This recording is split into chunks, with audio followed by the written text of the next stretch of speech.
Hey guys, I'm back for the after of my uterine fibroid embolization. So just to start off, this is Monday. I had my procedure done on Thursday, and today is Monday the 17th.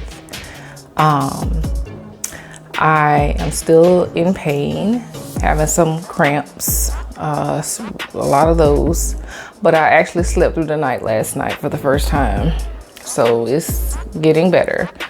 But we'll start from the surgery. So the day of check-in, went to the hospital, checked in, they got everything together. And for me, I have a contrast dye allergy, so I had to pre-medicate before I had the procedure. So I had to take prednisone. So I took 3 doses of that at dinner, at bedtime, and then the morning of the procedure. And I also had to take a acid reflux pill. So I took that with the prednisone at the 3 different times. So anyway, so the day of the procedure, everything, they got me all prepped up and everything. They drew a lot of blood. It was a lot of blood draw. I just, I have never been admitted to the hospital before, so I really didn't know what to expect. I just thought like any other surgery I've had, I just show up, you get checked in and boom, they wheel you off in about an hour. It was not like that. So they drew about probably 6 or 7 tubes of blood. The first time they drew my blood, they got about 4 tubes. One of the tubes clotted up on them and they could not use it. So they had to redraw it again. And then the second time they drew the blood, they got 4 or 5 more tubes. And then they noticed that my potassium was really, really low. So then they were like, okay, well, we need to get 1 more tube because we want to be sure that wasn't a fluke. So they did it again, it was still low. So then they had to give me 2 potassium pills by mouth with a little bit of water. And that was that. And they also gave me IV by antibiotic by IV. Also, I'm trying to remember what else happened. Oh, so the pump. So they set my morphine pump up before I even got there. It was all ready to go. Everything in the room, when I walked in the room, it was all ready to go. So they had it all set up there. And the guy that came and got me, that was going to be part of the team, I think he was like, maybe, I don't know if he was the anesthesiologist or something like that, but he did something with the radiology team. But he was in charge of like pain medicine and stuff. Because he was saying, he asked the nurse to go ahead and hook up the morphine on my IV. It wouldn't drip yet. So they did that. So I had it, everything was ready to go. And then I was all good. Well, as you can see, I got a bruise here on my arm from how many times they had to keep sticking me on my arm, because it just was a mess. They had to stick me there. They even had to stick me here on my forearm because they didn't want to damage my vein, because I'm telling you, when I said they was drawing blood left and right, just like, okay, this happened, this happened, this happened, this happened. We need to do this again. And then the IV came out my hand and they were like, oh, we got to do that again. But anyway, so went into the procedure. So they told me they were going to put me in a twilight sleep, or whatever you call that. So twilight is like you're awake because they don't put you to sleep. You can hear them, like if they're talking to you, you can respond back and things like that, but you can't really feel things. You know something is happening to you, but you're not, it's just like you're floating. It was real good stuff. Real good stuff. But I did feel, I don't know what they were doing, but I don't know if they had embolized the fibroids or what, but I felt at some point, because they were like being a little bit like kind of forcing something, and I felt that pain. I was like crying because I remember the anesthesiologist guy, he came over my face and he was like, "Oh no, honey, let me give you some more." And so he gave me more. And every time I like would cry or whimper or something, he would give me more medicine. So it felt like it was 5 minutes, but apparently I was in there for about an hour and a half. So you don't really, you're, like I said, you're conscious, but you're out of it. You don't know what's happening, but I didn't feel them in my leg. I didn't feel them doing anything, but I did feel that pain. So I don't know what they were doing at that point. I just know I could feel the cramps were starting to happen. So I don't know if it was the fibroids themselves or was it the procedure, but I did feel the cramps. But he had it just like that. He did not let me suffer a long time or nothing. So after that, and they had like this really, really big screen, really huge TV screen, so they could watch what they were doing, because they were looking at the fibroids and they were taking x-rays. They were doing all kinds of stuff. And then they had a little screen right above by my head, facing like across from my head. So if I turned my head, I could just look at it and watch it. But I had my eyes closed. I was drifting out. I don't remember nothing. Y'all, I had to take pause sometimes because the pain I'm sitting up and it's like pressure there. So just forgive me. But anyway, so after that, they wheeled me to my room, and that's when the pain really kicked in. So the nurse was telling me to use my pump, my morphine pump, because I know during the procedure they were giving me fentanyl or something, but afterwards I had the morphine pump. So I was doing that, and she was telling me, you know how morphine pumps work. You get so much and you can do it yourself, but after you've done it so many, once you hit it, you can't get it for a certain amount of time. So that was that. And by the time night came, I would hit it, and then I would go right back to sleep, because it would just knock you out. It really would. And then when I woke up the first time, after probably maybe, I don't know, maybe 6 o'clock, something like that, when I woke up that evening, they would let me eat ice, like just ice, no water, just ice, because they were saying that the procedure and the anesthesia, the medicine that they use makes you really nauseous. So I could only eat ice, and they didn't want me eating a lot of ice, just like one piece at a time. So I said, okay.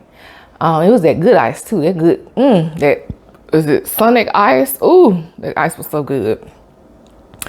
So, and I remember when I woke up, I jumped.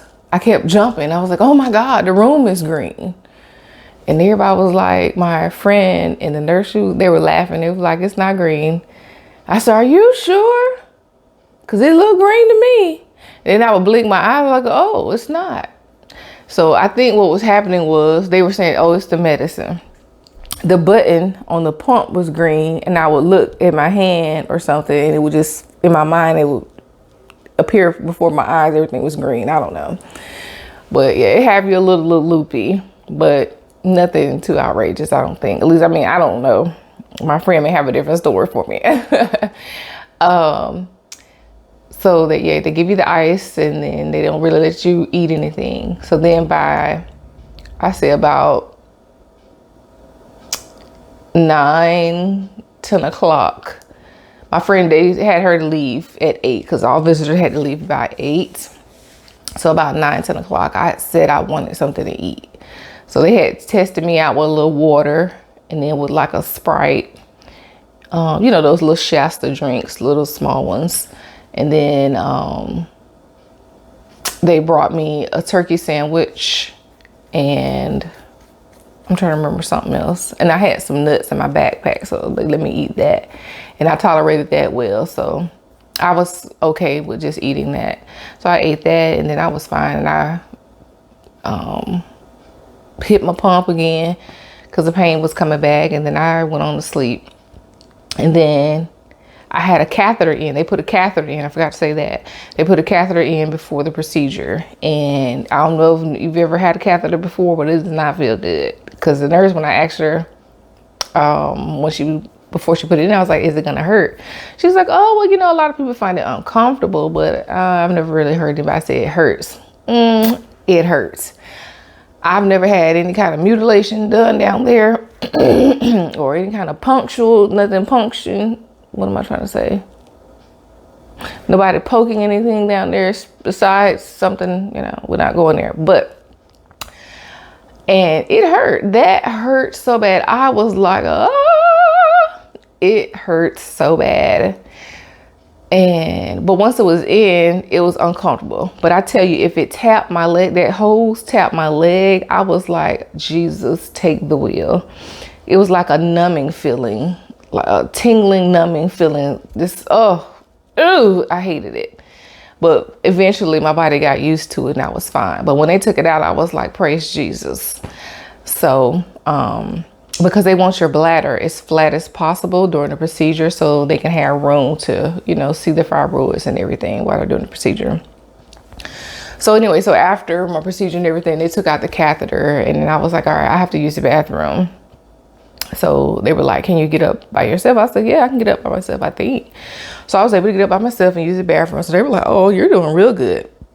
And so what they did was, during the procedure, the doctor gave me a nerve block. So the nerve block is something where it keeps you from having really, really, really severe pain. And he was like, they've been doing it for about a year with their group. And it's helped a lot of women recover faster and not have as much pain. So I recommend, if you're going to get this procedure done, to ask for a nerve block. Ask if you're a candidate for that. And if they do, if they don't do it, I will see if you can find a doctor that does do it, because I'm telling you, it helped tremendously. I have pain, but it's not like, because they were saying before it was like crying for hours. And I have, I get cramps and I get I'm kind of breathing through. It's just like having like extreme period cramps. That's what it feels like. But they said if I hadn't had that nerve block, it would have been like, call the ambulance. So the nerve block worked great for me. Now with the nerve block, I cannot tell if I have to pee or not. So it's like I got everything in there pretty much. Like I don't have any sensations. I can feel when I'm hurting, when I have pressure, but I don't have sensation like to use the bathroom. So when I start feeling pressure, my first instinct is just get up and go to the bathroom, because maybe I have to empty my bladder. So I don't want to sit there and be like, do I have to pee or do I have pain? Because I don't want to OD on the medicine. You know what I'm saying? I just go use the bathroom because maybe that's it. And usually that's what it is. So they gave me hydrocodone for pain, the pill, and then they gave me 800 milligrams ibuprofen. So to take both, so you don't take them at the same time, but you take them both, throughout the day. They'll have your instructions on there. The ibuprofen is really just to keep down the inflammation. That's real important to take, because everything is definitely swollen and, all that. So what they do is they go in your femoral artery. They went in my right leg. So they said it's always done in the right leg. So they went in my right leg to my femoral artery, and they did the embolization through there. And they used a angio seal. I don't have the paper with me. And they put the thing in, they sealed it up with this, it looked like a little tiny, you can't even see it. I don't even see where they did the incision at. It's like, you can't see it with your eye at all. You got to have like a magnifying glass to see it. But they used that.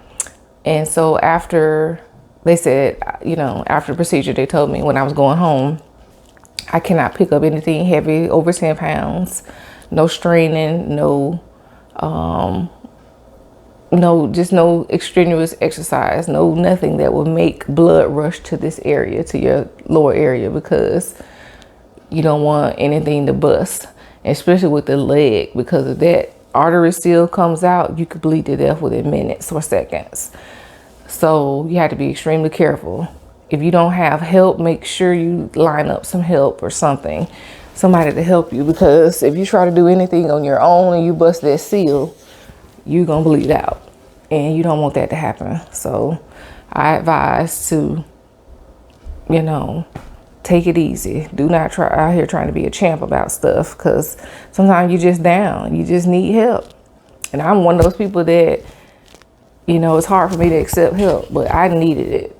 And my friends were there. They came through and stayed the night with me, cooked for me, took care of me, did everything that needed to be done. And I am so appreciative of that. So be careful. You're going to have to rest. Rest is going to be your best thing. Rest, laying flat. Sitting up is hard. It puts pressure. Like I'm sitting up right now, but I'm kind of, y'all can't tell, but I'm slouched. I'm trying to think what else. That's really pretty much it. You cannot take a sit down bath. You can't sit in the tub, soak in the tub for 7 to 10 days. I'm going to go further than that for 14. Because, I just don't want no mess. They don't want any kind of bacteria or any kind of infection to get in that leg. Because if it gets in that femoral artery, it's over. You don't want to have to go through all that. So they said just take a shower. You can't take a shower for 24 hours after the procedure. I waited a whole nother day because I just felt like I just couldn't stand and do a lot of stuff too long. And I just didn't want to, I was scared. And then they tell you to take the dressing off. So it's like, it looks like a skin graft thing they put on you. It's real thin, but it's clear. And that's how they close up everything. They put the gauze on there and the angio-seal thing. And they put the sticker over it. So they tell you to take it off in the shower because it'd be easier to pull it off. Because if you pull it off when your skin is just dry, it's going to hurt. Like it's snatching off everything. Oh, and they do shave you before your procedure. So like, because they're doing it right in the cut of where your private area meets your thigh, right there in your groin. They shave that part because, they have to go in there. They want everything, all the hair out of the way. So they shave all that on both sides, just in case the doctor needs to do something on the other side. So if you keep it waxed, then that's fine. If you shave low, that's fine. But they're just I'm telling you now, they're going to come in with that buzzer thing and shave it. Because they did mine. Mine was low, but they just went ahead and buzzed the rest of it all. I'm trying to think what else. Nothing really. Oh, they put a patch right here behind my ear, a nausea patch.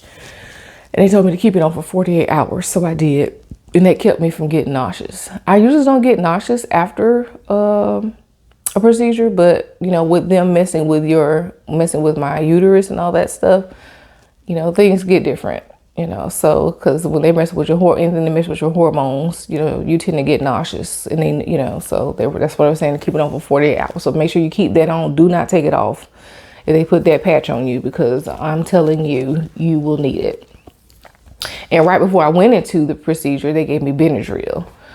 I don't know if that was because of my contrast allergy, or is that to help put you in the twilight zone? I don't know. Well, as of right now, though, I'm okay. I just went to the store for the first time. I feel like I needed to walk some more than just walking in the house a little bit. So I went to the grocery store and I got a couple things. I did not linger around. I was quick. I wasn't walking fast, but I was, in and out. So I'm feeling better. I slept through the night for the first time, and I'm just so excited about that because I'm telling you, I don't know if I feel like it's not the fibroid pain, but I feel like it was like gas or something. So you're gonna have gas.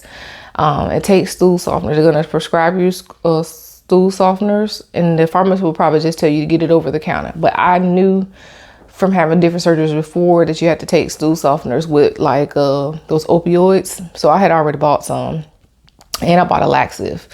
But let me tell you, don't fool with that laxative. Leave the laxative out, because I took a laxative, and as soon as I took that laxative, it made my stomach start having real bad pains.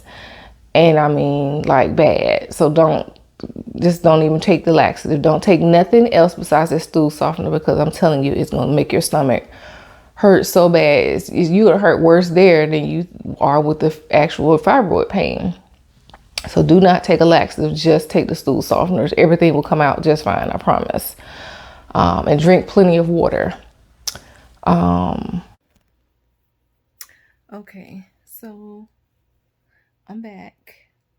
There were some things that I forgot to tell you to expect and to do when you're going to have a uterine fibroid embolization. So one thing, expect when they put the catheter in, after they take the catheter out, not to force yourself to urinate. I talked about in my other video that you're going to not, if you got a nerve block, you're not going to be able to feel when you have to use the bathroom. You're just going to feel pressure. And then you're guessing that you have to go. So just get up and try to use it. But when you go, it's going to come out in spurts. It's not going to come out like how normally just comes out in a strong stream. It's just going to come out in spurts. And you really just need to sit there and let your body do what it's going to do. Don't force anything, because you have a hole in your bladder and you don't want to force anything, because you don't want to make the hole bigger. You don't want to tear. You don't want to do anything.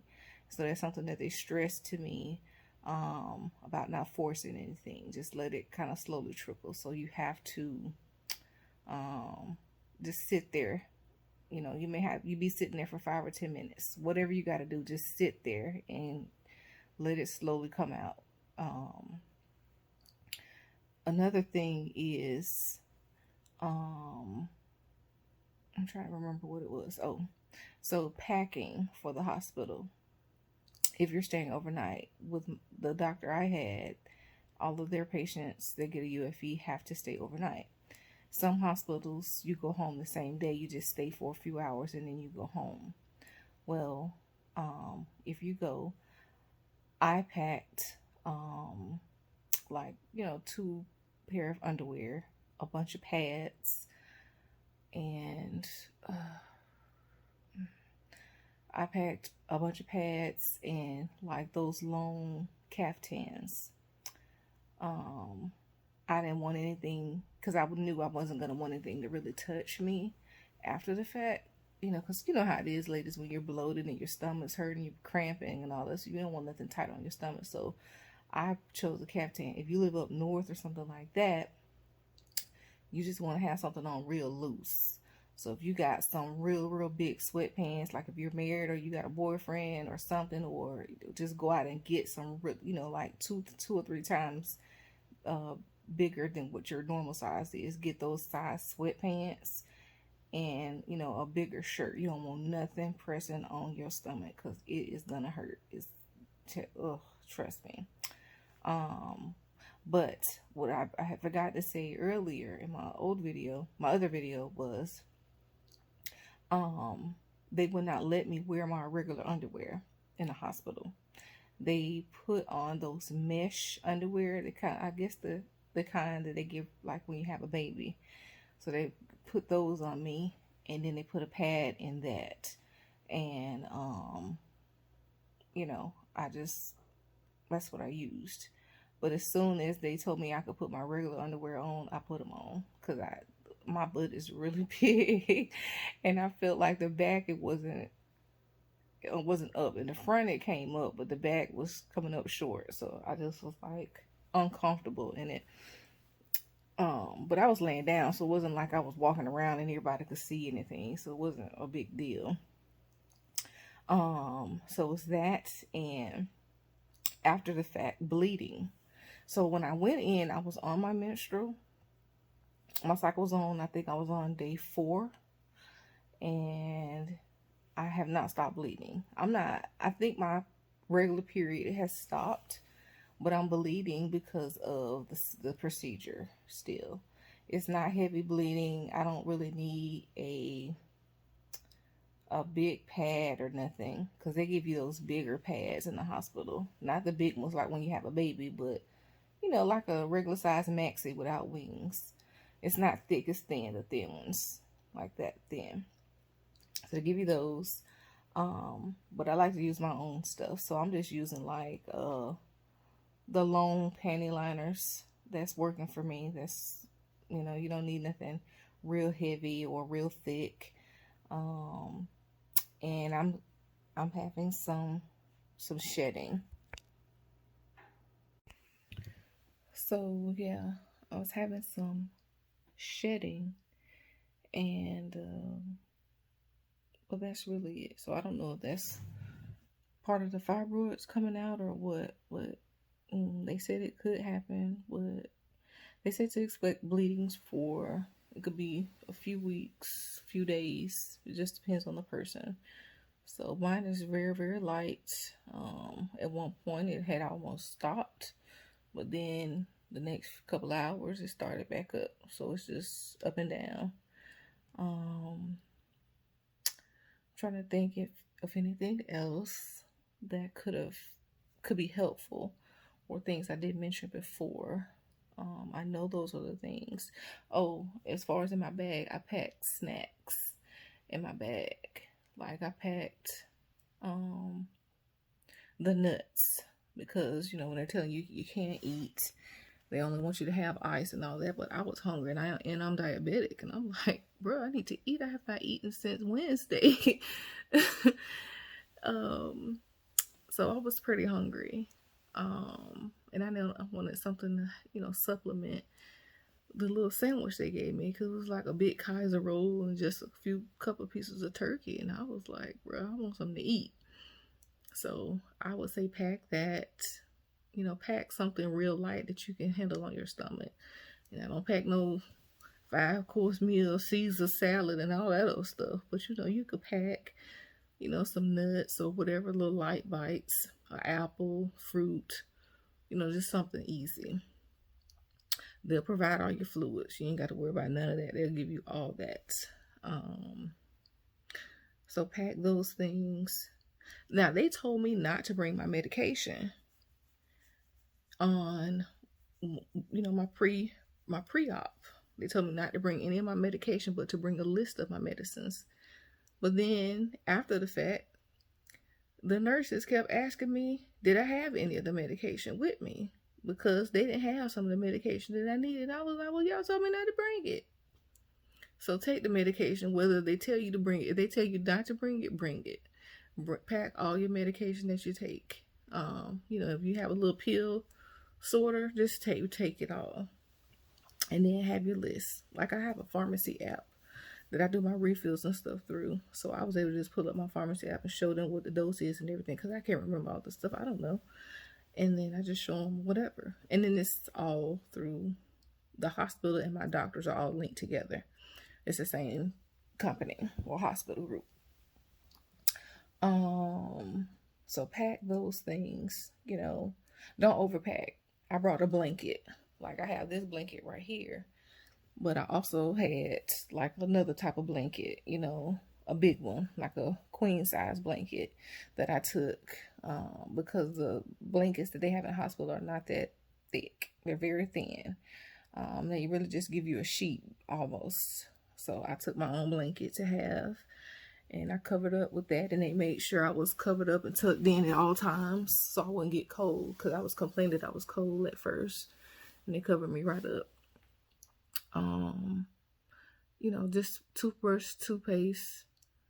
I wouldn't even say don't be worried about like deodorant and stuff like that, because you're not gonna need it, because you're not gonna take a shower. you're gonna go home and do all that. They don't want you to bathe, so there's no need in trying to bring deodorant or whatever. Now they do have, they give you body cloths like to do a sponge bath with, but that was really for wiping yourself down there. But if you want to use them to wipe the rest of your body, you can do that or whatever. And then you want to use deodorant, you can do that. I just was so tender and hurting. I wouldn't even think about that. I just wanted to be fresh down there, and I was want to be comfortable, pain free. So those are some things to think about. Also, I'm trying to think what else was in my bag. Socks. They give you those hospital footies, so you'll have those, of course. So if you don't have non-slip footies or socks or whatever, don't worry about it. But they'll give you those hospital socks. And what else? The breakfast. They had said they were going to ask what I wanted for breakfast, but they didn't. They just brought me whatever. They brought me a big bowl of oatmeal, and I was like, oh, babe, I don't eat this. But they brought me some turkey sausage and some eggs. So I ate that and the oranges for breakfast. And some tea. So I drank that, and I was good. But yeah, so make sure you have, something that you might want to eat, or whatever. I would say try to stay away from dairy, because for me, just as me, and anesthesia and dairy just don't go together. Eggs and cheese and stuff, it just messed up my stomach or something. I don't know, it just don't do me right. So I wouldn't try to eat no salad coming right out of surgery either, because the gas that's in lettuce and all that stuff can build up in your stomach and make your pain worse. So try to avoid anything that give you gas.